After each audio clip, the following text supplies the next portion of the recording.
Amos 1ஆம் அதிகாரம். தெக்கோவா ஊர் மேய்ப்பருக்குள் இருந்த ஆமோஸ் யூதாவின் ராஜாவாகிய உசியாவின் நாட்களிலும் இஸ்ரவேலின் ராஜாவாகிய யோவாசுடைய குமாரனாகிய யெரொபெயாமின் நாட்களிலும் பூமி அதிர்ச்சி உண்டாக 2 வருஷத்துக்கு முன்னே இஸ்ரவேலை குறித்து தரிசனங்கண்டு சொன்ன வார்த்தைகள். கர்த்தர் சீயோனிலிருந்து கெர்ஜித்து எருசலேமிலிருந்து சத்தமிடுவார். அதனால் மேய்ப்பரின் தாபரங்கள் துக்கங்கொண்டாடும், கர்மேலின் கொடுமுடியும் காய்ந்து போகும். கர்த்தர் சொல்லுகிறது என்னவென்றால், தமஸ்குவினுடைய 3 பாதகங்களின் நிமித்தமும் 4 பாதகங்களின் நிமித்தமும் நான் அதின் ஆக்கினையை திருப்ப மாட்டேன். அவர்கள் கீலேயாத்தை இருப்பு கருவிகளினால் போரடித்தார்களே.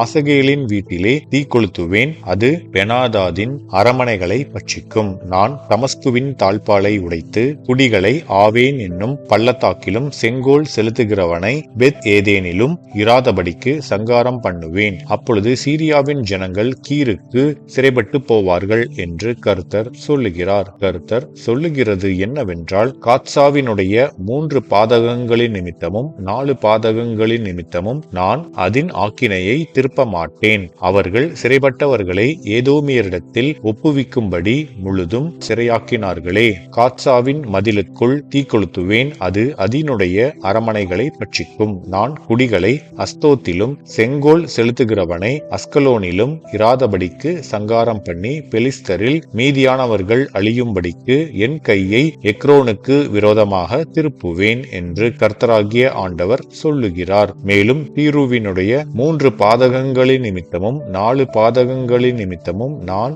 அதின் ஆக்கினையை திருப்ப மாட்டேன். அவர்கள் சகோதரரின் உடன்படிக்கையை நினையாமல் சிறைப்பட்டவர்களை முழுதும் ஏதோமியர் கையில் ஒப்பித்தார்களே. தீருவின் மதிலுக்குள் தீ கொளுத்துவேன், அது அதின் அரமனைகளை பட்சிக்கும் என்று கர்த்தர் சொல்லுகிறார். மேலும் ஏதோமுடைய 3 பாதகங்களின் நிமித்தமும் 4 பாதகங்களின் நிமித்தமும் நான் அவன் ஆக்கினையை திருப்ப மாட்டேன். அவன் தன் சகோதரனை பட்டயத்தோடே தொடர்ந்து தன் மனதை இரக்கமற்றதாக்கி தன் கோபத்தினாலே என்றைக்கும் அவனை பீறி போட்டு தன் மூர்க்கத்தை நித்திய காலமாக வைத்திருக்கிறானே. தேமானிலே தீ கொளுத்துவேன், அது போஸ்ராவின் அரமனைகளை பட்சிக்கும் என்று கர்த்தர் சொல்லுகிறார். கர்த்தர் சொல்லுகிறது என்னவென்றால், அம்மோன் புத்திரரின் 3 பாதகங்களின் நிமித்தமும் 4 பாதகங்களின் நிமித்தமும் நான் அவர்கள் ஆக்கினையை திருப்ப மாட்டேன். அவர்கள் தங்கள் எல்லைகளை விஸ்தாரமாக்கும்படிக்கு கீலேயாத் தேசத்தின் கர்ப்பஸ்திரீகளை கீறி போட்டார்களே. ரப்பாவின் மதிலுக்குள் தீ கொளுத்துவேன்,